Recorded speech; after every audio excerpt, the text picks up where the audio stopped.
तो अभी हम लोग कर रहे थे some basic concept of chemistry या मोल कंसेप्ट के पीवाईक्यूज, उसके पीवाईक्यू कंटिन्यू करते हैं. In an experiment it is showed that 10 ml of 0.05 molar of chloride reacts is required 10 ml of 0.1 molar AgNO3. Which of the following will the formula of the chloride X stands for chlorine, X stands for the symbol of the element and rest are chlorides. Okay, now कोई तो chloride है, मतलब X chloride, और ये XX का ये हो जाएगा, तो मैं A ले लेता हूँ, तो मतलब XClA.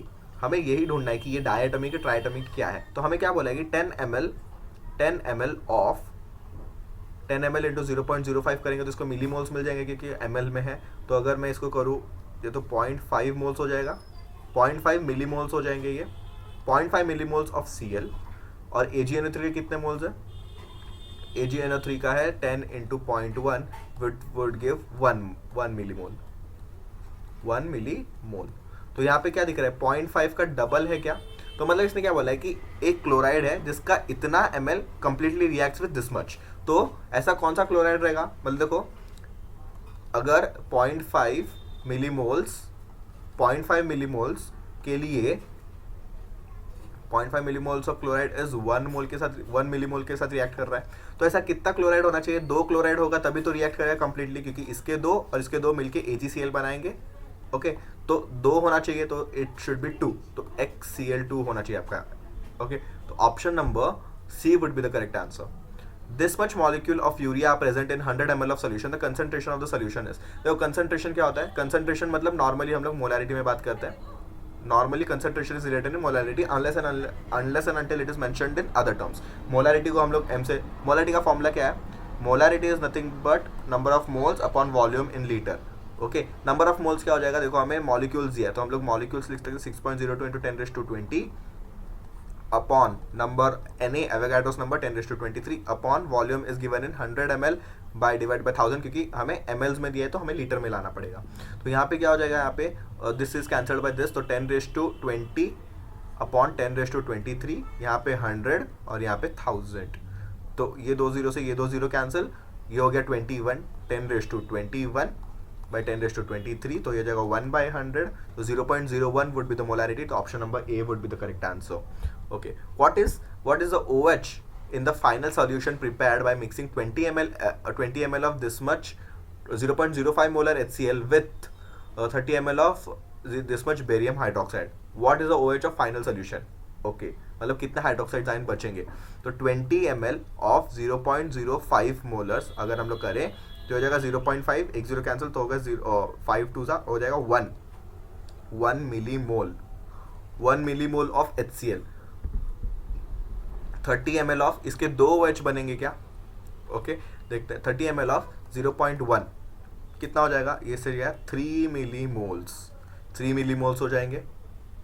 तो बेरियम हाइड्रोक्साइड का कंसंट्रेशन कितना हो जाएगा?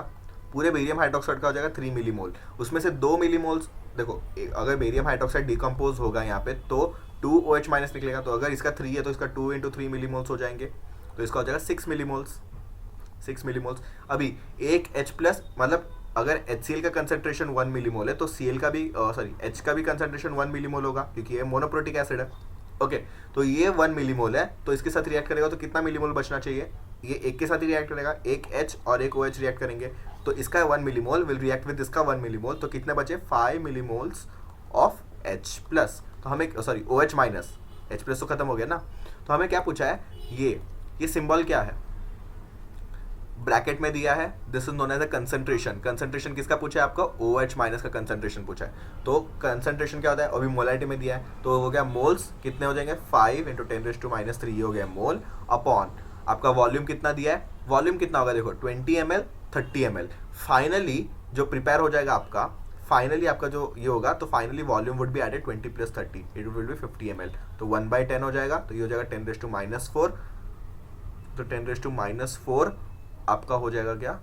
वेट, 10⁻⁴ के ये ml में ना, तो इसको 1000 से डिवाइड ये करना, मल्टीप्लाई करना पड़ेगा, क्योंकि 50/1000 आएगा, तो ये हो जाएगा, ये इससे कैंसिल, तो हो जाएगा 1/10 तो हो जाएगा 0.1, क्योंकि ml को हम लोग ने लीटर में कन्वर्ट नहीं किया, तो 0.1 मोलर किधर दिख रहा है, ऑप्शन नंबर डी में। 10 gram of hydrogen and 64 gram of oxygen were filled in a steel vessel and exploded, amount of water produced in the reaction is. देखो 64 ग्राम और 10 ग्राम, पहले मोल्स निकालो, स्टोइचियोमेट्रिक रिएक्शन लिखो, उसको बैलेंस करो, फिर हमें एलआर ढूंढना पड़ेगा, क्योंकि दो रिएक्टेंट का अगर डेटा दिया है तो उसमें से कोई ना कोई एलआर हो सकता है या तो नहीं भी हो सकता है, ऐसा कुछ नहीं है, तो हमें एलआर ढूंढना पड़ेगा। फिर एलआर अगर होगा तो LR will determine the amount of reactant, जो दूसरा जो एक्सेस रिएजेंट है उसका कितना बचेगा और कितना प्रोडक्ट बनेगा, this will be determined by LR. तो देखते हैं H2 plus O2 will give 2H2O। Balancing करने के लिए हमें क्या करना पड़ेगा, देखो यहाँ पे 2 है तो यहाँ पे 2 आ जाएगा, तो 2 ऑक्सीजन हो गए बट 4 हाइड्रोजन, तो यहाँ पे ये हो गया, तो 2:1:2 में रिएक्ट कर रहा है। तो 10 ग्राम ऑफ ऑक्सीजन और 10 ग्राम ऑफ हाइड्रोजन, 2 से रिएक्ट करें तो 5 मोल्स ऑफ हाइड्रोजन, इसका कितना दिया 64, ये हो जाएगा 32, 2 मोल्स ऑफ ऑक्सीजन। तो ये आपका एलआर हो गया, क्या साफ साफ दिख रहा है। अगर मोल रेशियो भी निकाले 5/2 इज 2.5, इस 2.5 इसका 2/1 हो जाएगा 2, तो 2 सबसे कम है, तो दिस इज द एलआर। तो आपका एलआर मिल गया हमें O2, तो O2 डिटरमाइन करेगा कि कितना बचेगा, कितना प्रोडक्ट बनेगा। तो हमें क्या पूछा है, वाटर, तो H2 का छोड़ दो। तो देखो 1 से बनता था 2, तो अभी कितना है, 2 से कितना बनेगा आपका 4, तो 4 moles of water will be form, तो option number B would be the correct answer. How many moles of lead chloride, okay lead +2 chloride, ऐसा हो गया PbCl2 will formed in the reaction of 6.5 gram of PbO with this much PbO plus HCl अगर करें तो हमें मिलना चाहिए lead chloride, और इसने ऑक्सीडेशन नंबर भी दिया, क्योंकि इसका 2 ऑक्सीडेशन नंबर होता है, +2 और +4। हम लोग ये पढ़ते हैं पी ब्लॉक में, ओके पी ब्लॉक में पढ़ते हैं कि it is most stable in lower oxidation state because of आपका इनर्ट पेयर इफेक्ट। ये सब तो हम लोग पी ब्लॉक में पढ़ेंगे वैसे भी। तो Pb हो गया यहाँ पे PbCl2, तो यहाँ पे 1 Cl है, 2 Cl आ जाएगा, 2 Cl आ गया, 2 H हो जाएगा यहाँ पे, और H2O प्लस H2 हो जाएगा ना, 2 H हो गए, O आ जाएगा। तो हम लोग बैलेंसिंग करने में हो गए माहिर, H2O। ओके ना, हम लोग को क्या बोला है, 1-2 के रिएक्ट करके 1 बनाएगा। हमें क्या बोला है, 6.5 ग्राम ऑफ ये और 3.2 ग्राम ऑफ HCl। अगेन हमें निकालना पड़ेगा एलआर, तो यहाँ पे हमें इसका मोलर मास, इसका मोलर मास निकालना पड़ेगा। तो हम लोग डायरेक्टली लिख लेते हैं कि इसका मोलर मास क्या होगा, PbO का मोलर मास, इसका होता है 207 और इसका +16, तो हो जाएगा इसका डायरेक्टली आपका 223 ग्राम्स, ये हो जाएगा इसके मोल्स। इसका कितना हो जाएगा HCl का 35.5 प्लस आपका H1 तो 36.5 ये हो गया आपका। ओके तो इसके मोल्स निकालोगे तो उसमें से एलआर ढूंढना है आपको।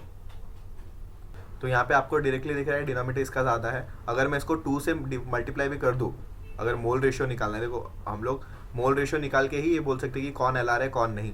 देखो इसको अगर मोल रेशियो निकालना है, इन लोग का mole ratio would be given moles 6.5 × 223 into आपका स्टोइचियोमेट्रिक डिवाइडेड बाय स्टोइचियोमेट्रिक कोएफिशिएंट 1, इसका 3.2 36.5 इंटू अगर करेंगे तो 2, ये भी स्टोइचियोमेट्रिक कोएफिशिएंट आ गया, ये भी आ गया। तो मोल रेशियो में अगर देखोगे तो ये 233, डिनोमिनेटर सबसे ज़्यादा है तो मोल रेशियो कम आएगा क्या, तो it would be the LR. तो PbO इज एलआर, तो PbO डिटरमाइन करेगा कि कितना अमाउंट ऑफ PbCl2 बनेगा। तो हमें मोल से पूछा है क्या, तो डायरेक्टली वो लिख दो, क्या बनेगा। देखो 1 मोल के साथ 1 मोल बन रहा है, तो इतने मोल के साथ इतना ही मोल बनेगा, 6.5 × 223, इसको मल्टीप्लाई करो तो इधर 10 आ जाएगा। ओके 5 से डिवाइड करो 13, 5 से डिवाइड करो 2, 2 से डिवाइड करो 6.5, अगेन वही आ गया क्या 6.5, छोड़ो 65 223 × 10। ओके 5 से डिवाइड करो 13, 5 से डिवाइड करेंगे 2। ओके फिर इसको हम लोग को सॉल्व करना पड़ेगा और कुछ चारा नहीं है, तो डायरेक्टली आपको आंसर क्या आ जाएगा, option number D would be the correct answer in this case 0.029। Okay क्या बोल रहे हैं यहाँ पे, concentrated aqueous sulphuric acid of 98% H2SO4 by mass, okay and has density of 1.8 ग्राम पर ml, 1.8 ग्राम पर ml। The volume of acid required to make 0.1 molar of H2SO4, again a very primitive question। Okay इसका हम लोग देखते mechanism कैसे करना है। Now mass क्या दिया इसका 98%, मतलब 98/100 दिया गया मास। मोलर मास क्या रहता है सल्फ्यूरिक एसिड का 98। ओके डेंसिटी दिया है आपको 1.80 ग्राम पर ml। नाउ हमें इसका पहले मोलारिटी निकालना पड़ेगा कि ये जो हमें दिया है सोल्यूशन उसका मोलारिटी कितना है, molarity of given solution. Okay given solution का मोलारिटी कितना है और हमें कितना बनाना है, 0.1 मोलर ऑफ H2SO4 बनाना है। नाउ मोलारिटी क्या होता है, मास अपॉन मोलर मास, मतलब ये हो गया number of moles upon volume in litre. देखते हैं mass upon molar mass into volume इन, क्योंकि ये ml में दिया है, देखो डेंसिटी क्या दिया है, ग्राम पर ml में दिया है ये, तो हम लोग ml में लेंगे वॉल्यूम को भी, तो ऊपर 1000 मल्टीप्लाई हो जाएगा। तो हमें क्या दिया, 98% ऑफ H2SO4 बाय मास दिया है। तो बाय मास का मतलब क्या है, समझो अगर 100 ग्राम ऑफ H2SO4 सोल्यूशन है इसमें, मतलब सोल्यूशन मतलब वाटर के साथ, उसमें से 98 ग्राम आपका H2SO4 होगा। यही होता है बाय मास का ये होता है definition, percentage weight by weight का H2SO4। तो यहाँ पे क्या आ जाएगा, मास की जगह पे आ जाएगा 98, मोलर मास की जगह पे आ जाएगा 100, क्योंकि ये पूरे सोल्यूशन की बात की है। ओके, मोलर मास नहीं आएगा एक्चुअली में, ओके, पर ये मास परसेंटेज दिया तो कुछ ऐसा आ जाएगा। और क्या बचा इधर, इसके जगह पे ये आ गया, इधर बचा आपका, देखो यहाँ पे क्या हुआ, मैंने वॉल्यूम को, क्योंकि हमें डेंसिटी दिया है, मुझे वॉल्यूम पता नहीं है, तो density is equal to mass upon volume, तो वॉल्यूम को मैं लिख सकता हूँ मास अपॉन डेंसिटी, तो इधर मास और डेंसिटी को लिख दिया था। तो इधर मास कितना है इसका 98, ओके, यहाँ पे इसका मोलर मास आएगा H2SO4 का, ओके, वही एक्चुअली इसका मास होता है, तो वही आ जाता है मोलर मास 98 और डेंसिटी कितना दिया 1.8, और ये ml का 1000 इधर आ गया 1000 से, तो 20 से यहाँ 20 गया, 98 से 98 कैंसिल, ये क्या आ गया 18 मोलर। तो ये 18 मोलर ही आ गया आपका, जो आपको दिया है ये 98% H2SO4 बाय मास दिया, उसका मोलरिटी। तो हमें कितना बनाना है, 0.1 मोलर। मोलर का मतलब क्या है, 0.1 मोल्स पर लीटर, ये होता है मोलर का मतलब, इतना मोल्स पर लीटर, 1 लीटर को। तो हमें क्या बनाना है, कितना वॉल्यूम चाहिए of 18 molar H2SO4 to make 0.1 molar of 0.1 molar 1 litre का, ओके, 1 मोलर बनाना है तो मतलब 1 लीटर में बनाना है क्या, तो यही आ गया, ओके। तो अभी फिर हम लोग V निकालना है हमें, ये भी मोलर है, ये मोलर है, कैंसिल हो जाएगा, ये ml में, तो ये भी ml में आ जाएगा, 1000 बाई 18 इंटू 0.1 है ना, तो ये 1 से ये चला गया, तो 100 बाई 18 वुड भी आपका 5.55 ml, क्योंकि ml में है, क्योंकि 1000 लिया हम लोग ने, ओके। तो इतना ml ऑफ चाहिए हमें, वो जो ये H2SO4 दिया इसका 5.5 ml लेंगे और उसको वाटर में डिसॉल्व कर देंगे, तो आपको 0.1 मोलर का H2SO4 सोल्यूशन मिल जाएगा। तो option number C would be the correct answer. तो यहाँ पे नेक्स्ट क्वेश्चन क्या बोल रहा है, mass of carbon at anode consume giving only carbon dioxide in the production of 270 kg of aluminium metal from bauxite by Hall's process is. देखो पहले तो आपको Hall's process of extraction of aluminium पता होना चाहिए, तो उसका क्या फॉर्मूला होता है, Al2O3 plus carbon gives Al plus CO2। अभी बैलेंस करोगे अगर तो यहाँ पे 2 आ जाएगा, 3 ऑक्सीजन है यहाँ पे, तो हम लोग को बैलेंस करना है ना, एक C है यहाँ पे, 3 ऑक्सीजन है, तो यहाँ पे 3 लग दो तो 6 हो जाएगा, यहाँ पे 2 रखूँ तो 2, ये 4 एल्यूमिनियम हो जाए, तो 4 एल्यूमिनियम आ जाएंगे यहाँ पे, 4, ओके। और कार्बन कितना हो गया यहाँ पे 3, तो 3 कार्बन हो गया, तो ये आपका बैलेंस में, और ये हो गया क्या, ठीक है। तो हमें खाली कार्बन के बारे में बोला है, तो उसके ये स्टोइचियोमेट्रिक कोएफिशिएंट को आप देखो खाली बस, ओके। इसको सॉल्व करने का सबसे अच्छा मेथड है इक्विवेलेंस मेथड। और इक्विवेलेंस मेथड क्या बोलता है, लॉ ऑफ केमिकल इक्विवेलेंस क्या बोलता है, अगर species A plus B gives C plus D, तो gram equivalence of A is equal to gram equivalence of B is equal to gram equivalence of C is equal to gram equivalence of D। ऐसे 4 ग्राम equivalence होते हैं, मतलब सबके सब, भले stoichiometry 1 2 5 6 हो, कुछ भी हो stoichiometry, but gram equivalence would be always the same. 1 gram equivalent of A will react with 1 gram equivalent of B to give 1 gram equivalent of C and 1 gram equivalent of D, ऐसा होता है। तो इस case में भी हम लोग बोल सकते हैं क्या, 1 ग्राम इक्विवेलेंट ऑफ, मतलब 1 ग्राम नहीं, जितने भी equivalent of, gram equivalent of Al2O3 would be equal to gram equivalent of आपका कार्बन, ये बोल सकते हैं हम लोग। तो हमें पूछा है इसका मास कितना कंज्यूम हुआ, कितना कार्बन, तो इसमें से आ जाएगा। अभी आपको फॉर्मूलाज पता होना चाहिए आपको, ओके ठीक है।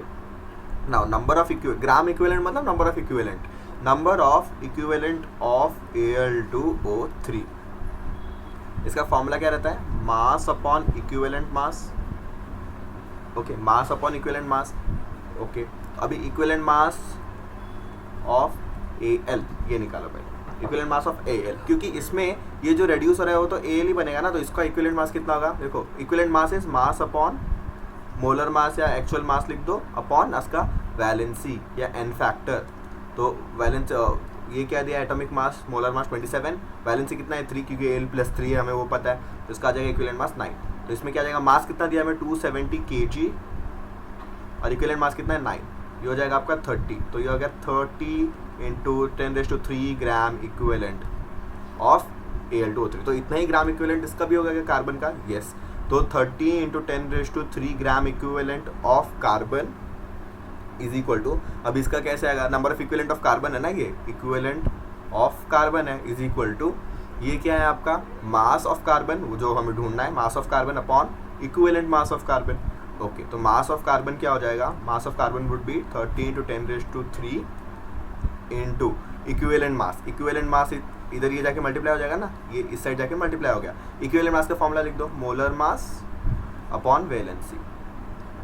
Okay, 30 into 10⁻³ into molar mass कितना है इसका 12, वैलेंसी कितना है कार्बन का 4। ओके, 4 1 ज़ा 3 ज़ा 90 इंटू 10⁻³, मतलब 90 kg of carbon is consumed. तो option number C would be the correct answer.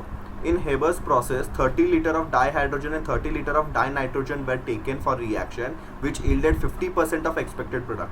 What will be the composition of gaseous mixture under the aforesaid said condition in the end? Okay, मतलब at the end कितना क्या क्या बचेगा, कितना ammonia बचेगा, कितना nitrogen बचेगा, कितना आपका हाइड्रोजन बचेगा। ओके, देखो हेबर्स प्रोसेस का पहले आपको इक्वेशन याद होना चाहिए। हेबर्स प्रोसेस होता क्या है, Haber's process is the best method of preparation of ammonia, ये हम लोग पढ़ते हैं आपका पी ब्लॉक में। तो हेबर्स प्रोसेस का आपको बैलेंस्ड इक्वेशन आना चाहिए। हेबर्स प्रोसेस का इक्वेशन क्या है, it is N2 + H2 gives NH3 and it is reversible process, but वो अभी हमारे इस चैप्टर में कुछ काम नहीं है। तो इसमें 2N2 एंड 3H2 होता है क्या, और इधर 2N2 NH2 हो जाता है। Wait a minute, NH3 balancing करेंगे अगर यहाँ पे N2 नहीं, N2 होगा सिर्फ, यहाँ पे 2 N है, 2 N कर दिया, इधर 6 हाइड्रोजन हो गए, 6 हाइड्रोजन हो गए, तो 1:3:2 पे होगा, ये होगा उसका स्टाइकोमेट्रिक कोएफिशिएंट। अभी हमें कितना दिया, 30 लीटर्स दिया है क्या, तो हम लोग उसको वॉल्यूम की तरह ट्रीट कर सकते हैं क्या। ओके, तो 30 liters of dihydrogen and 30 liters of dinitrogen are used to form, तो एक्सपेक्टेड कितना होना चाहिए था, 50% of yield, it yielded only 50% of the expected product. देखो इसमें से एल आर कौन है, सबसे पहले निकालो। एल आर कौन दिख रहा है आपको, देखो इसके 1 मोल रिएक्ट करता है 3 के साथ। ओके, तो इसका अगर 30 मोल है तो इसका कितना होना चाहिए, 90 मोल होना चाहिए था, तो एल आर यही हो गया। अगर आपको मोल रेशियो के मेथड से भी करना है तो ये भी देख सकते हो, मोल रेशियो कितना हो जाएगा 30/1, और इसका ये हो जाएगा 30 आपका 30 हो जाएगा 3, तो ये हो जाएगा 10, और ये 30, तो सबसे लीस्ट किसका है, H2 का, तो यही हो गया एल आर। तो this is the L R, तो यही आपका डिटरमाइन करेगा कितना प्रोडक्ट बनेगा, कितना रिएक्टेंट बनेगा क्या, yes it will determine that. Now अभी देखो एल आर तो पूरा खत्म हो ही जाएगा लास्ट में। Okay, L R would be diminished, मतलब ये 30 का है, ये 30 पूरा खत्म हो जाएगा। फिर N2 कितना होना चाहिए था, 30 नहीं 3, अगर 1 मोल के साथ रिएक्ट कर रहा है 3, तो कितने मोल के साथ रिएक्ट करेगा आपका 30, 10 मोल के साथ रिएक्ट करेगा क्या, तो यहाँ पे 10 मोल रिएक्ट हो जाएगा, तो बचेगा कितना 30 - 10 = 20 मोल्स बच जाएंगे। बनेगा कितना प्रोडक्ट, अगर 3 मोल के साथ बन रहे हैं 2 प्रोडक्ट, तो 30 मोल के साथ कितना बनेगा आपका बनेगा x = 30 × 2/3, इट वुड फॉर्म 20 मोल, ये 10 आ जाएगा 20 मोल्स, ये 20 मोल्स बन जाएंगे और ये 20 मोल्स बच जाएंगे। तो एक्चुअल में लास्ट में आपका बचना क्या चाहिए, अगर एक्चुअल रिएक्शन हो गया तो बचना क्या चाहिए आपका 20 लीटर आपका नाइट्रोजन, 20 लीटर आपका अमोनिया, और आपका 0 लीटर आपका H2 बचना ये चाहिए। बट इन लोग ने क्या बोला है यहाँ पे देखो, which yielded only 50% of the expected product, expected product का 50% बचा, 50% का यील्ड हुआ है। तो यहाँ पे क्या होगा, तो यहाँ पे 50% का यील्ड हुआ है सिर्फ और सिर्फ, तो क्या ये पूरे 30 का 30 रिएक्ट होगा क्या, नहीं, ये भी 50 रिएक्ट होगा, ये भी 50 रिएक्ट होगा, ये भी 50। तो देखो 30 आपका 30 litres 30 liters of this, 30 liters of this, ये पता नहीं हमें, तो इसका 50% रिएक्ट होगा, मतलब 15 litre would react with 1 mole react कर रहा है 3 के साथ, तो 15 लीटर कितने के साथ रिएक्ट करेगा पता नहीं, तो मल्टीप्लाई करके देख लेंगे 5 मोल के, ये यहाँ पे जाएगा, यहाँ पे जाएगा, x would be 15/3, it is 5 litres, 5 litres के साथ रिएक्ट करेगा, तो कितना बचेगा आपका 30 - 5 = 25 वुड रिमेन। ये तो था, ये जो हम लोग ने पहले बात किया, जो 20 आया और ये 0 लीटर्स आया, ये था नॉर्मल कंडीशन में कि पूरा कंप्लीट रिएक्शन हो गया कंप्लीट यील्ड के साथ, कंप्लीट नॉर्मल कंडीशन में कंप्लीट रिएक्शन के साथ। बट अभी जो हम लोग को बोला है कि 50% यील्ड होता है, मतलब सिर्फ हाइड्रोजन का आधा हाइड्रोजन रिएक्ट कर रहा है और आधा नहीं रिएक्ट कर रहा है एंड में। ओके, 50% यील्ड है, तो 15 लीटर इसके साथ रिएक्ट करेगा तो इसमें 15 लीटर बच जाएंगे क्या, 15 लीटर ऑफ ये भी बच गया आपका। फिर अगर ये 15 लीटर देखो 3 मोल के साथ 3 हाइड्रोजन रिएक्ट करेंगे, 3 मोल ऑफ हाइड्रोजन रिएक्ट करेंगे तो 2 मोल ऑफ अमोनिया बनेगा। तो 15 लीटर रिएक्ट करेंगे तो कितना बनेगा, तो x would be 50 to 30 by 3 आ जाएगा 10 लीटर। तो ये आ गया आपका 10 लीटर हो गया, ये हो गया आपका 10 लीटर। तो क्या बचना चाहिए लास्ट में, 25 litre N2, 15 litre H2 and 10 litre of NH3, ये आपका बचना चाहिए। तो ऐसा प्रोडक्ट कहाँ दिख रहा है आपको, 20 लीटर्स ऑफ अमोनिया, नहीं यही गलत हो गया। नेक्स्ट अच्छा ऊपर है इस साइड, 20 लीटर्स ऑफ अमोनिया है क्या, नहीं 10 litre of ammonia, 25 litre of nitrogen and 15 litre of hydrogen. तो 53 का सबसे बेस्ट ऑप्शन हो जाएगा आपका सी वाला आंसर। ओके, बहुत ही अच्छा क्वेश्चन था, बहुत ही अच्छा क्वेश्चन। ओके, अगर आप पहले वाले कंडीशन में हो तो 20 litre of ammonia, 20 litre of ammonia nitrogen and 20 litre, देखो हाइड्रोजन तो बचना ही नहीं चाहिए ना, पूरा का पूरा कैसे बचेगा हाइड्रोजन, वो तो LR है ना, तो ऑप्शन नंबर सी करेक्ट हो जाएगा इस केस में। ओके, इसके आगे देखते हैं हम लोग नेक्स्ट वीडियो में।